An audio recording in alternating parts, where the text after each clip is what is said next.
Now we will hear from the National Council of Unemployed Workers. Pierre Serret, please. Merci, monsieur. Mesdames, Messieurs, membres du comité permanent des finances de la Chambre des communes, je vous remercie de votre invitation. Je représente le Conseil national des chômeurs et chômeuses.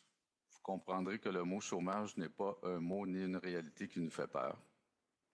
Le chômage dans notre économie fait partie des réalités du monde du travail. Aujourd'hui, c'est mon anniversaire.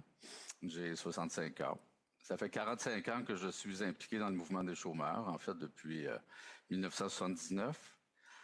Et en me présentant à vous aujourd'hui, je n'émets qu'un vœu, qu'à la sortie de cette période d'échange, vous gardiez à l'esprit l'importance d'une mesure sociale comme celle de l'assurance-emploi, qui représente une partie importante de l'édifice social de l'État canadien. Un programme social directement sous la juridiction politique et constitutionnelle du Canada. En 45 ans d'implication, j'ai pu voir et comprendre ce qu'on a fait à ce programme, comment on a mis à mal ce programme à partir des années 1990, comment on a fait tomber des pans entiers des protections sociales existantes, comment on l'a remodelé à la baisse. On a même changé son nom en 1996 en remplaçant le mot chômage par le mot emploi. Nous ne sommes plus assurés contre le chômage, mais plutôt pour se trouver un emploi, figure de langage. Certains ne voient dans ce programme que des colonnes de chiffres. Nous, on voit des êtres humains, des travailleurs, des travailleuses, en ce moment d'un océan à l'autre. Et au moment où on se parle, il y a plus d'1 million de bénéficiaires actifs à l'assurance-emploi.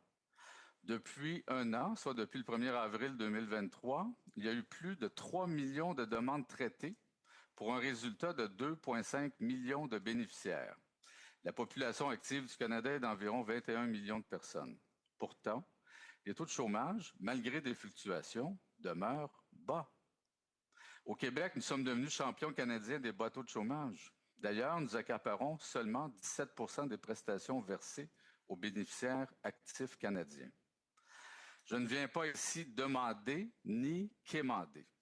Je viens tenter de partager avec vous une vision, celle d'un programme social important dans la vie de centaines de milliers de familles canadiennes, important pour des centaines de milliers, sinon des millions de travailleurs et de travailleuses qui traversent des périodes de chômage plus ou moins longues selon la situation de l'emploi. Le gouvernement actuel s'était formellement engagé à procéder à une réforme globale du programme d'assurance-emploi, à le moderniser, à l'amener au 21e siècle. C'était ses mots.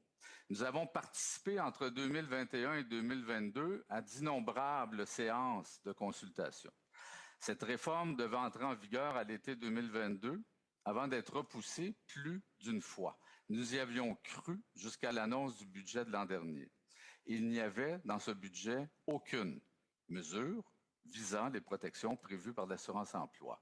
Zéro, plus une barre, rien.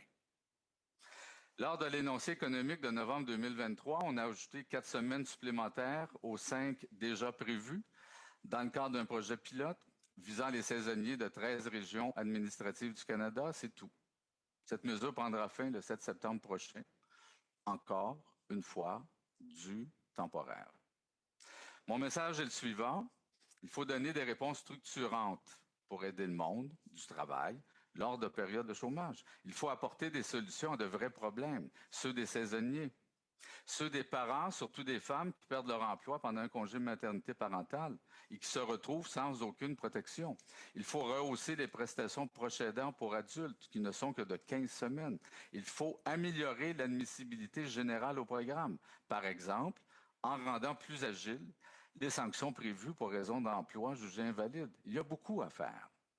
Après mon intervention, ce sera à vous, mesdames, messieurs les députés, d'aller dans vos caucus respectifs en prévision du budget.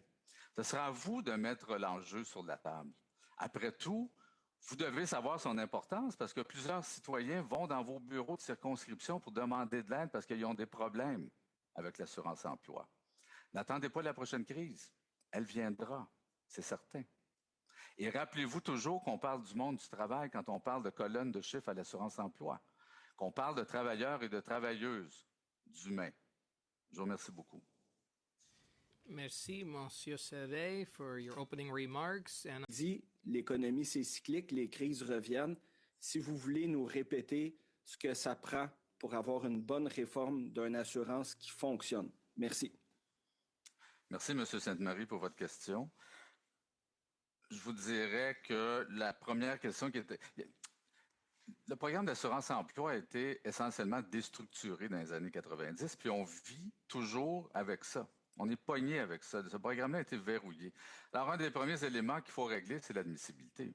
Quand on parle de l'admissibilité, on parle des niveaux de temps de travail qu'il faut accumuler pour se qualifier. Alors, quelqu'un qui travaille à temps plein, qui a une job permanente, c'est pas un problème, ça. Que ce soit 700 heures, 420, 900, 1200, le problème n'est pas là. Le problème est pour cette partie de la population active, c'est-à-dire le tiers de la population active. Le tiers, c'est 7 millions de travailleurs, travailleuses qui travaillent soit à temps partiel, qui travaillent contractuels, qui travaillent sur appel, qui travaillent saisonniers, qui travaillent avec des horaires brisés. Hein, il y a des professeurs, il y a des infirmiers, des infirmières qui travaillent sur appel, qui n'ont pas encore de permanence et qui peinent à accumuler le temps de travail nécessaire pour se qualifier au chômage quand viennent les périodes de chômage. Il faut régler cette question d'admissibilité. L'admissibilité, c'est aussi les sanctions qui sont prévues sur les raisons de fin d'emploi. Depuis 93-96, les gouvernements qui se sont succédés ont imposé la sanction extrême. C'est-à-dire que dans ce qu'on appelle la période de référence, l'année qui précède une demande de chômage, tous les relevés d'emploi font l'objet d'une analyse, d'une enquête. Alors, si dans ce laps de temps, il y a un départ volontaire qu'on définit comme non justifié ou un congédiement qu'on définit comme étant de l'inconduite, ce relevé d'emploi et tout ce qui vient avant s'en va aux poubelles. Pour vous donner un exemple, on a défendu le cas d'un travailleur récemment qui travaillait à temps plein et qui a perdu son emploi par restructuration, etc. Il était actuaire. Mais à côté de ça, il y avait un petit emploi à temps partiel. Il travaillait le samedi, puis il a été congédié 2 mois avant. Le congédiement a été jugé pour inconduite. Alors, à partir de cette date-là, tout a été jeté aux poubelles. Tout ce qui lui restait, c'était 2 mois de travail, puis il ne se qualifiait pas. Alors, il y a quelque chose qui est incohérent, qui ne marche pas, qui est extrêmement pénalisant dans le programme d'assurance-emploi. Il y a d'autres sujets pointus sur lesquels il faut intervenir et apporter des solutions. Quand on parle des saisonniers, c'est en amont puis en aval. En amont, c'est avoir assez de temps de travail pour se qualifier. Puis il y a des parties et du Québec et du reste du Canada, certaines parties de régions administratives où l'emploi, celui qui domine, celui qui t'entoure, est un emploi saisonnier. Et parfois, c'est difficile à réussir à accumuler le temps de travail nécessaire pour des périodes de prestations trop courtes. Savez-vous combien on donne de semaines de prestations à quelqu'un qui a accumulé 900 heures de travail? 16 semaines.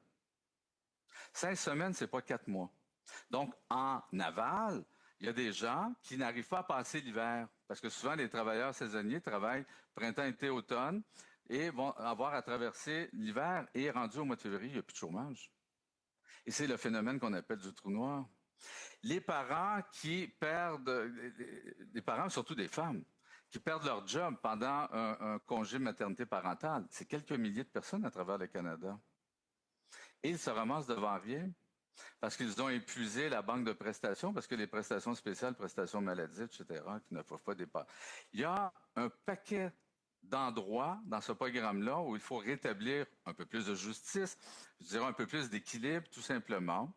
Voilà, pour avoir un programme qui soit plus protecteur pour les travailleurs et les travailleuses. Et nous comprenons qu'une période de chômage, c'est plus ou moins long, plus ou moins court, tout dépendant de comment fonctionne le marché de l'emploi. En ce moment, il y a de l'emploi. Donc, les périodes de prestation sont plus courtes. Mais bon, ça va ensemble. Le chômage et le travail sont les deux côtés d'une même médaille. Ça fait partie des réalités du monde du travail. Je terminerai peut-être avec cette image que, comment dire, la figure ou le chômeur, le chômeur, c'est avant tout un travailleur et une travailleuse. C'est pas un chômeur. C'est quelqu'un qui travaillait puis c'est quelqu'un qui va recommencer à travailler. Il faut le comprendre de cette façon-là. Et c'est pour ça qu'on a besoin de mesures structurantes au niveau du programme d'assurance-emploi pour aider les gens quand ils se ramassent entre 2 emplois. Merci, MP Sainte-Marie. Merci beaucoup. Merci. Yeah. MP Davis. Monsieur Serré, encore, oui. s'il vous plaît. Je reprends. Oui. OK. Alors, on me posait la question sur le taux de remplacement qui est à 55 %. Il faut se rappeler quand même qu'il a été diminué quand j'évoquais ces fameuses réformes des années 90. C'est à 55 %. Est-ce qu'on devrait l'augmenter? Assurément. Mais pour moi, la priorité, c'est, par exemple, le plafond salarial sur lequel on cotise, qui ne connaît pas une courbe ascendante très prononcée. Alors, pour donner un exemple, quand on a imposé la réforme en 96, ou la contre-réforme qu'on a appelée Axe-Forty, on a baissé le maximum assurable sur lequel on cotisait, qui était déjà rendu à 42 000, on l'a baissé à 39 000, puis on l'a gelé là, pendant 10 ans. Alors, il n'a jamais repris la courbe qui, aujourd'hui, devrait être autour de 90 000. Il y a le maximum assurable sur lequel on cotise, et donc ce qui bénéficierait à la classe moyenne, aux travailleurs, aux travailleuses, parce qu'en ce moment, le maximum assurable est bloqué à 63 000, et le gouvernement se prive de revenus. Mais oui, le taux de remplacement, mais c'est beaucoup l'admissibilité. Le vrai problème, c'est qu'il y a des gens qui n'arrivent pas à se qualifier ou qu'on déqualifie à cause de ces sanctions rattachées aux raisons de fin d'emploi. Il y a un demandeur sur 4 qui est éjecté du système à cause de ces sanctions-là. C'est fait tout croche et ça a été fait voulu, ça a été fait comme ça dans les années. C'est ça qu'ils voulaient dans les années 90. Mais ça fait 30 ans qu'on est pogné avec ça. Monsieur Serret, merci. Monsieur Serret, dans la minute qui reste, pourquoi c'est important que le gouvernement présente dès maintenant sa réforme? Pourquoi c'est important que ça soit présenté dans le budget la semaine prochaine? Encore une fois, merci.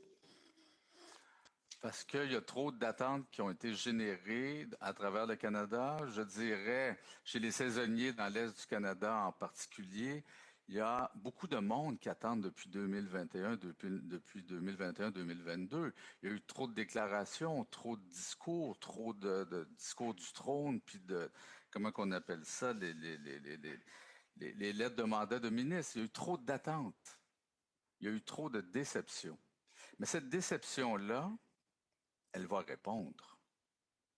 Et si j'ai un conseil à donner au gouvernement, arrêtez de reporter puis de promettre je ne sais pas trop quoi. Faites-le, c'est le temps. Et vous avez une majorité parlementaire au Parlement pour apporter ces changements-là. Si vous n'êtes pas certain que c'est une loi permanente qui doit être mise en place, mettez en place un projet pilote d'une durée de 5 ans. Le temps de bien vérifier si ça fonctionne bien, alléger, puis rendre un peu plus équilibré et avec plus de justice ce programme-là. C'est important, puis il y a bien du monde qui l'attend. Beaucoup de monde. Merci.